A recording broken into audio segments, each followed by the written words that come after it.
I've made this announcement a few times, so if you've heard it already, please skip ahead. But if you have not heard the announcement, over a week ago, I announced that Friday, May 23rd, would be my last day at Chat Sports, and we have a slight change to that. I met with my bosses last weekend, and they proposed, hey, when you come back from your honeymoon in the middle of June, what do you think about doing some at-home videos for about a month until July while we search for a replacement? Slept on it, thought it was a good, outcome for myself because I get to hang out with you guys for an extra month. And Chat Sports gets someone to hold down the fort while they look for a new host. And you guys, best of all, get content for a month, whereas you could have been hanging high and dry. So Friday, May 23rd was my last day in Chat Sports headquarters. But when I come back in June, I will kind of be like a part-time-ish employee where I'll film videos from my kitchen, which I've done before, but on a more frequent daily basis, so that way all three camps are satisfied. So now let's get into today's episode, which is all about NFC South Superlatives.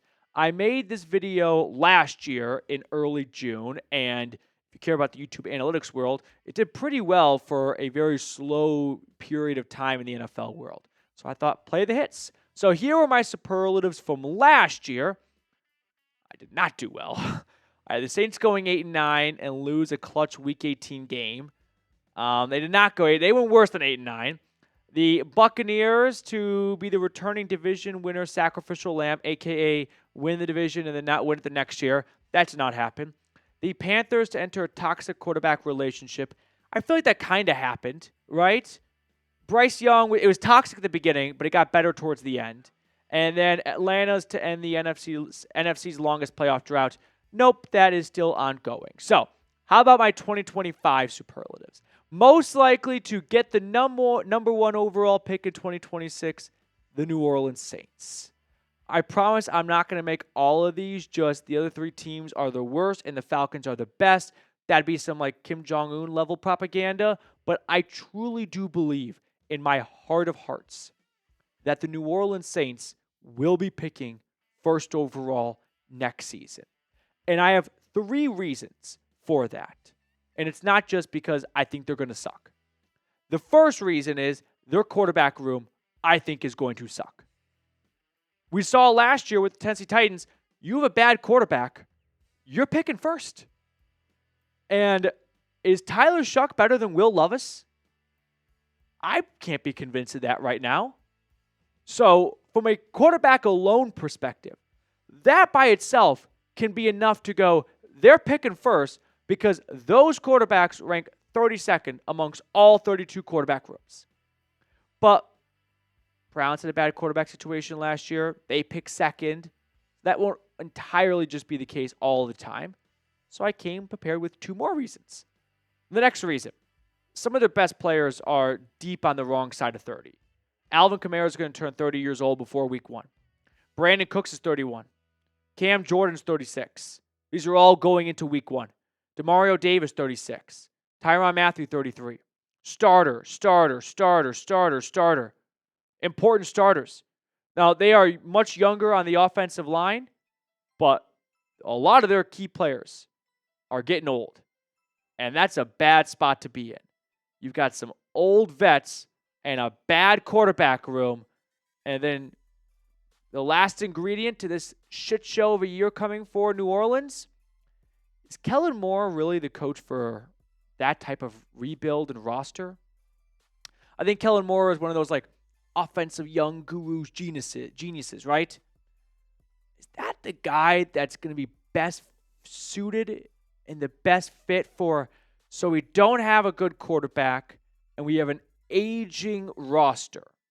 Here you go, under 40-year-old, less than 10-year experience in the NFL coaching, Kellen Moore. No, this seems like a roster that I think Dennis Allen could actually get better results out of. I know what I'm working with. I know I don't have a ton of talent, but we're going to play good football, and we're going to eke out a couple of wins. I think Kellen Moore could be a very successful coach if he's got some talent that can execute the way he wants to play. But he's lacking talent. And I think that is a bad situation for a young, first-time head coach to be in. That's a situation where a retread could have some success. Where they go, I know my limitations, and I know what I'm capable of with this roster, and I'm going to max out what I'm working with. Moore's got to learn that lesson, and I think it's going to cost him a lot of losses this year. So I think New Orleans will be picking first overall in 2026. So if you hate the Saints, click that thumbs up button down below. Show this channel some love while getting more likes than Saints today off of today's episode.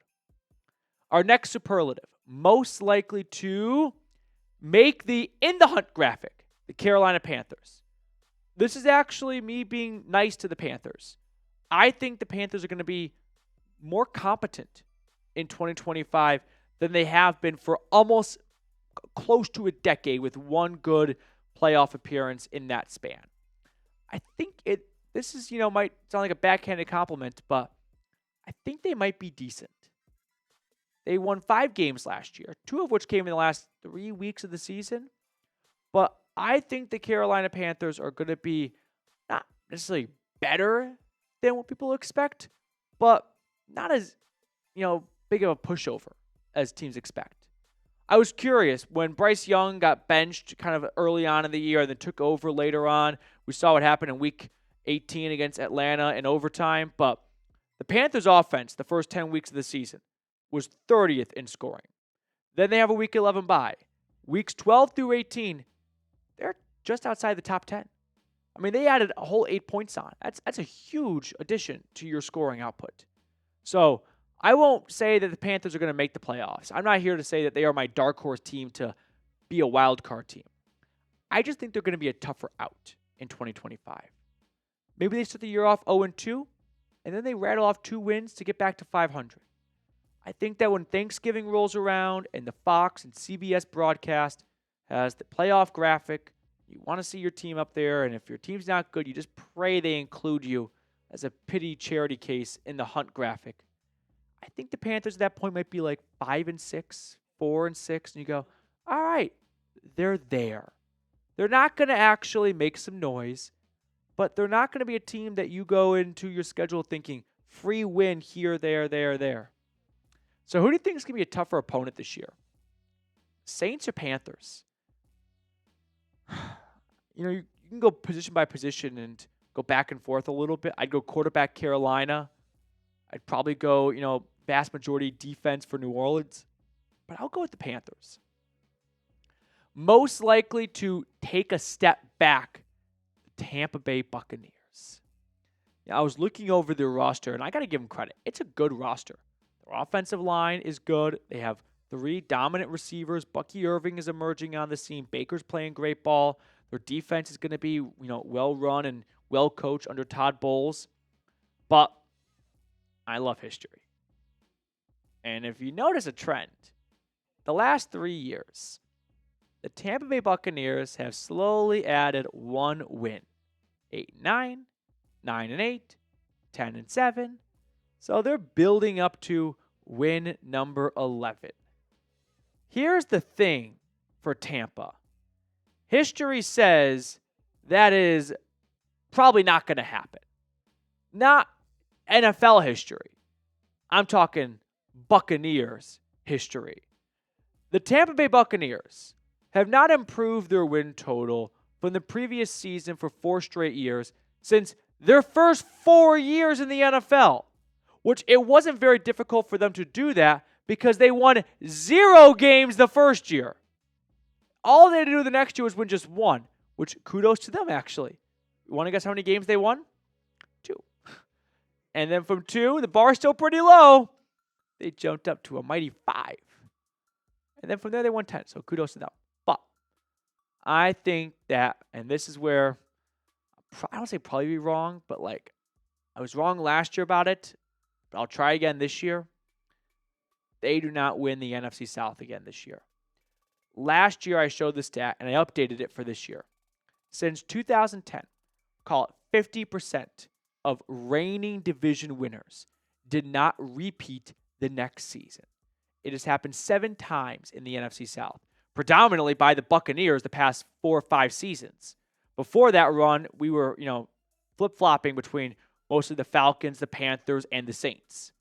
So call it 50%. You got 8 divisions. 4 of your division winners from last year are not going to repeat as division winners the next year. Now, what's interesting was last year in 2024, all 4 AFC division winners went back-to-back, were repeats. Only half of the NFC division winners were repeats. The Cowboys gave up their spot to the Eagles, and the 49ers gave up their spot to the Rams. So last year was a 25% success rate of the bottom feeders unseating or dethroning the king at the top. Before we look at the final superlative, if you would like to get a James Pierce or a Jalen Walker jersey, please use this link, chatsports.com/ATL rookies. It's a great way to support the channel while also getting yourself a brand new Falcons jersey. So don't be the guy at the preseason week 1 tailgate wearing like a Vic Beasley jersey. That's disgusting. Get a fucking awesome James Pierce jersey. My fourth and final superlative, most likely to find their franchise quarterback, the Atlanta Falcons. This is one that I feel confident in. Now, as my time at Chat Sports in this channel comes, towards an end soon, my biggest regret was that when they drafted Penix, I was so negative about the pick, which I think people will look back at and go, you didn't like Penix as a player. When in reality, Penix was my 4th favorite quarterback in that class behind Caleb Williams, Jaden Daniels, Drake May. But the only reason why I didn't like the pick was because they had just signed Kirk Cousins. And so I wish I could go back and make it abundantly clear of I like Penix, which, looking back, that's probably like a learning lesson. If you like Penix, then stop talking and go, I like the pick. If you like the player, you like the pick. So I'm a big fan of what Michael Penix and this offense are hoping to accomplish. I'm a big believer in what I think they can accomplish this year.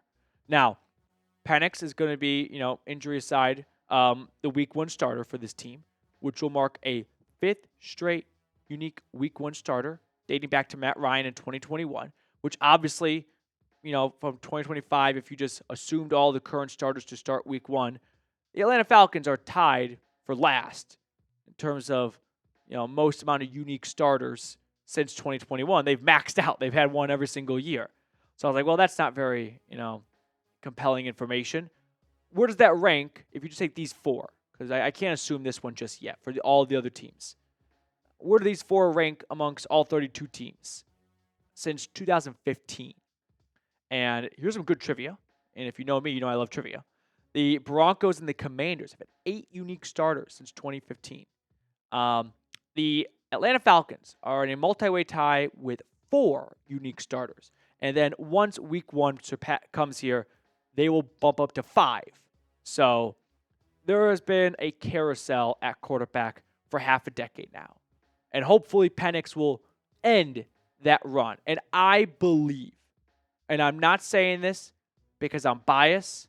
I'm not saying it to just give you guys some good news because I know that's what people want to hear. I truly do believe in my heart of hearts that Michael Penix is going to be the real deal.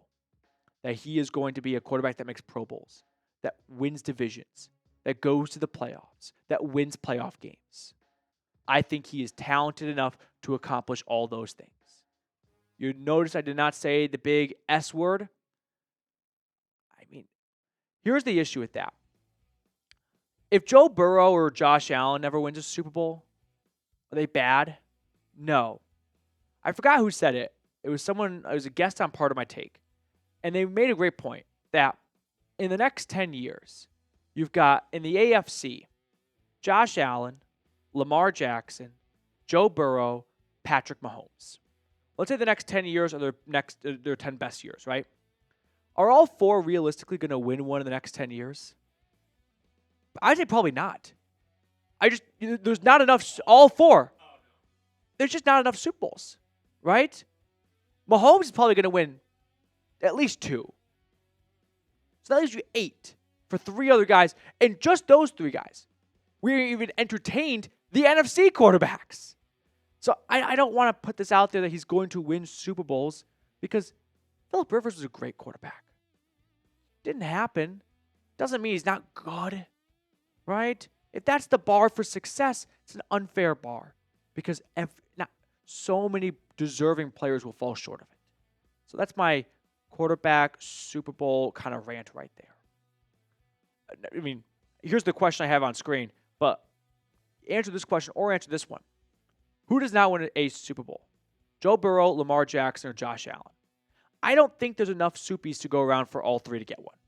They're not going to take turns. If Lamar wins one, the next year we're all picking him to repeat, right? In the NFC and the AFC, they win, let's say, every other year. So if you have 10 years left, 2 of them go to Mahomes. We're down to 8. That leaves 4 for the AFC, 4 for the NFC. So you have 3 AFC quarterbacks for 4 AFC windows. Someone's going to get left out. I'd say between those 3, I'd go with Joe Burrow. And it's not against him, it's more against the Cincinnati Bengals. It's purely team related. All right, let's pick a super chatter out of our live show for 2 claps. Unless Burrow gets traded. I don't think that happened. Diablo50. Do you think this is Divine Diablo? Ooh, maybe. 2 claps, Divine. 1, 2. All right. We'll see everyone later.